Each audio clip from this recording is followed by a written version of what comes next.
നമസ്കാരം. റെസ്പോൺസ് കേരളയിലേക്ക് പ്രിയപ്പെട്ട പ്രേക്ഷകർക്ക് സ്വാഗതം. നമ്മുടെ മുഖ്യമന്ത്രി പിണറായി വിജയൻ ചില കണ്ടുപിടുത്തങ്ങൾ അല്ലെങ്കിൽ ചില പരാമർശങ്ങളും ഒക്കെ ആയിട്ട് രംഗത്ത് വന്നത് നമ്മൾ കണ്ടതാണ്. അതുപോലെ തന്നെ തൊട്ട് പിന്നാലെ മുഖ്യമന്ത്രി സഖാവ് പറഞ്ഞതനുസരിച്ച് അതിനേക്കാൾ ഒരു പടി മുകളിൽ കയറി നിന്നുകൊണ്ട് നമ്മുടെ സഖാവ് ചിത്തരഞ്ജൻ MLA വളരെ ശക്തമായി ചില കാര്യങ്ങൾ പറഞ്ഞിട്ടുണ്ട്.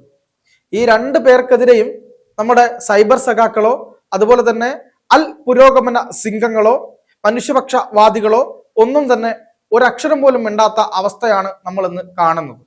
വളരെ രസകരമാണ് കാര്യങ്ങൾ. കാരണം ഇന്നലെ മുഖ്യമന്ത്രി പിണറായി വിജയൻ നിയമസഭയിൽ പറഞ്ഞ കാര്യം ഒരു ഉയരം കുറഞ്ഞ MLA പറ്റിയാണ്. ഉയരം കുറഞ്ഞ MLA വാച്ച് ആൻഡ് വാർഡിനെ മർദ്ദിക്കാൻ ശ്രമിക്കുന്നു, ആക്രമിക്കാൻ ശ്രമിക്കുന്നു, തടയാൻ ശ്രമിക്കുന്നു.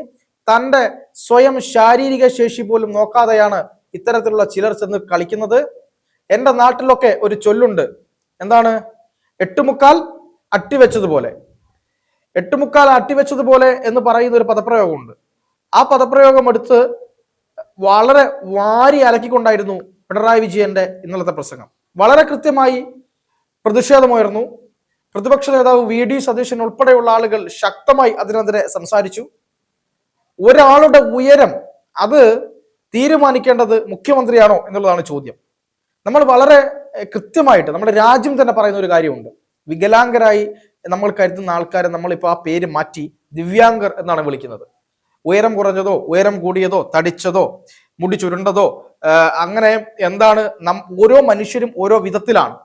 അവരെ ഒന്നും അങ്ങനെ ഒരു തരത്തിലും ബോഡി ഷേമിങ് നടത്താൻ പാടില്ല എന്നാണ് നമ്മൾ പറയുക. പക്ഷെ ഇതേ ഇടതുപക്ഷത്തിന്റെ സൈബർ ബുദ്ധിജീവികളുണ്ട് കേട്ടോ. സൈബർ ബുദ്ധിജീവികളും അതുപോലെ തന്നെ നിഷ്പക്ഷ ചില ആളുകളുണ്ട്. ഈ ഇടതുപക്ഷ നിഷ്പക്ഷ എന്ന് പറയുന്ന ആൾക്കാരും അതുപോലെ സാംസ്കാരിക നായകർ എന്ന് പേരിട്ട് വിളിക്കുന്ന കുറെ അധികം ആളുകളുണ്ട്.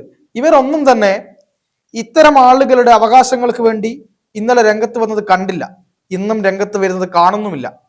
കാര്യം ഇവരെയൊക്കെ ഈ തരത്തിൽ അവഹേളിച്ചിട്ടും അപമാനിച്ചിട്ടും അതീവ ഗുരുതരമായ രീതിയിൽ മനുഷ്യത്വ വിരുദ്ധമായ രീതിയിൽ കേരളത്തിന്റെ മുഖ്യമന്ത്രി ഒരു പറ്റം ആളുകളെ ചേർത്ത്, അതായത് കേരളത്തിന്റെ പ്രതിപക്ഷത്തെ കോൺഗ്രസ് നേതാക്കന്മാരെ ഇത്തരത്തിലുള്ള ഒരു പേര് വിളിച്ചു എന്നതിനേക്കാട്ടും അപ്പുറത്തേക്ക് അങ്ങനെ പേര് വിളിക്കാൻ വേണ്ടി അദ്ദേഹം ഉപമിച്ചത് എന്താണ്, തന്റെ ശാരീരികമായ അവസ്ഥയിൽ വളരെ പ്രയാസപ്പെടുന്ന ഒരു പറ്റം മനുഷ്യരെ കൂടിയാണ് എന്ന് ആലോചിക്കുമ്പോഴാണ് നമുക്ക് ഏറ്റവും കൂടുതൽ സങ്കടം ഉണ്ടാവുന്നത്.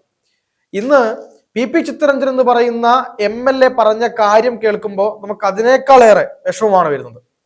കാര്യം രണ്ടു കൈയുമില്ലാത്തവന്റെ എന്താണ് സ്വകാര്യ ഭാഗത്ത് എറുമ്പ് കയറിയത് എങ്ങനെയാണോ ആ സ്ഥിതിയിലാണ് കേരളത്തിലെ പ്രതിപക്ഷം എന്നാണ് പറയുന്നത്.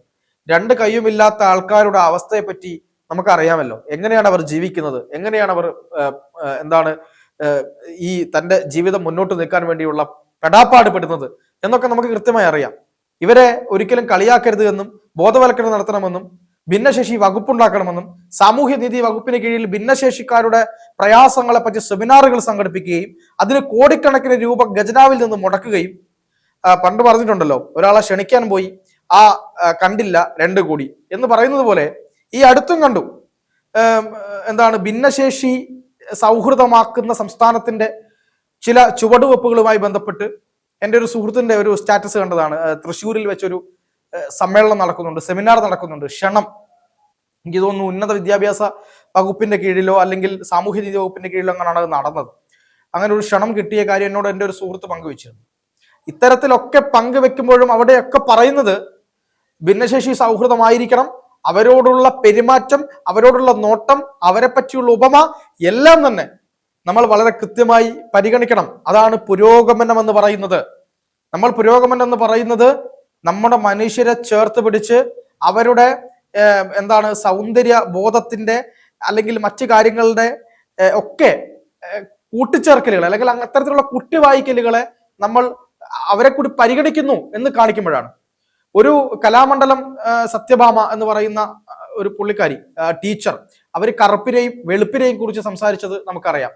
കറുത്ത സൗന്ദര്യമില്ലാത്ത ആളുകളെ ഞാൻ പഠിപ്പിക്കില്ല എന്ന് പറഞ്ഞു. അന്ന് ശക്തമായി അതിനെതിരെ എന്താണ് ചില പല കോണുകളിൽ നിന്നും വളരെ ശക്തമായി അതിനെതിരെ പോസ്റ്റുകൾ വന്നു. ഞാൻ ഉൾപ്പെടെയുള്ള ആളുകൾ അതിനെതിരെ പോസ്റ്റ് ഇട്ടിട്ടുണ്ട്.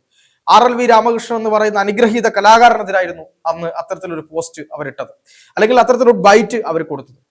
അന്ന് പറഞ്ഞ ബുദ്ധിജീവികളൊക്കെ ഇന്ന് എന്തേ മുഖ്യമന്ത്രി പിണറായി വിജയനെതിരെ ഒരക്ഷരം മിണ്ടാത്തത്? അന്ന് കരഞ്ഞ ഇടത് സൈബർ ബുദ്ധിജീവികളൊക്കെ എന്തേ ഇന്ന് ചിത്തരഞ്ജനെതിരെ സംസാരിക്കാത്തത്? അന്ന് പുരോഗമനം പറഞ്ഞ, അന്ന് മനുഷ്യപക്ഷം പറഞ്ഞ, മനുഷ്യ സ്നേഹം പറഞ്ഞ ആളുകളൊന്നും എന്തേ ഇന്ന് ശബ്ദിക്കാത്തത്?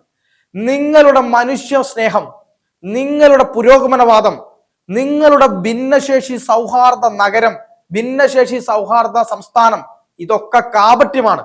ആ കാപട്യത്തിന്റെ പേരാണ് നിങ്ങൾ. കേരളത്തിലെ കമ്മ്യൂണിസ്റ്റ് പ്രത്യയശാസ്ത്രം എന്ന് പറയുന്ന ഒരുപാട് ആളുകൾ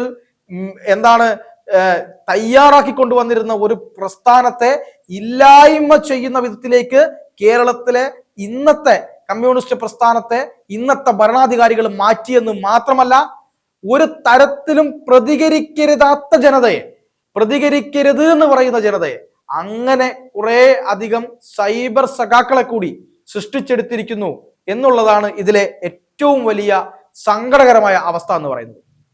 രണ്ടാമത്തത്, ചെഗുവേരയുടെ പല പോസ്റ്റുകളുമൊക്കെ ഇട്ട് വളരെയധികം പുരോഗമനം വിപ്ലവവും പറയുന്ന ആൾക്കാരുണ്ട്. ചെഗുവേര പറഞ്ഞത് ഒരേ ഒരു കാര്യം മാത്രമാണ്. ചെഗുവേര പറഞ്ഞത് ഉയരാൻ മടിക്കുന്ന കൈയും പറയാൻ മടിക്കുന്ന നാവും അടിമത്തത്തിന്റെ ലക്ഷണമാണ് എന്ന് പറയുന്നു. അത് മറ്റു പാർട്ടിക്കാർക്കെതിരെ പറയാൻ മടിക്കുന്ന നാവും ഉയരാൻ മടിക്കുന്ന കൈയും എന്നല്ല, അനീതിക്കെതിരെ അത് എവിടെയായാലും, സ്വന്തം തട്ടകത്തിലായാലും, സ്വന്തം നാട്ടിലായാലും, സ്വന്തം കുടുംബത്തിലായാലും ആ അനീതിക്കെതിരെ ശബ്ദിക്കണമെന്നാണ്. ആ ശബ്ദിക്കണമെന്ന നിലപാടാണ് ഇവിടെ വെള്ളം ചേർക്കപ്പെടുന്നത്. അതുകൊണ്ട് മുഖ്യമന്ത്രി പിണറായി വിജയനും അതുപോലെ തന്നെ PP ചിത്തരഞ്ജനും അത് കൈയടിച്ച് പ്രോത്സാഹിപ്പിച്ച മന്ത്രിമാർക്കും നമോവാകം എന്ന് മാത്രമേ പറയാനുള്ളൂ.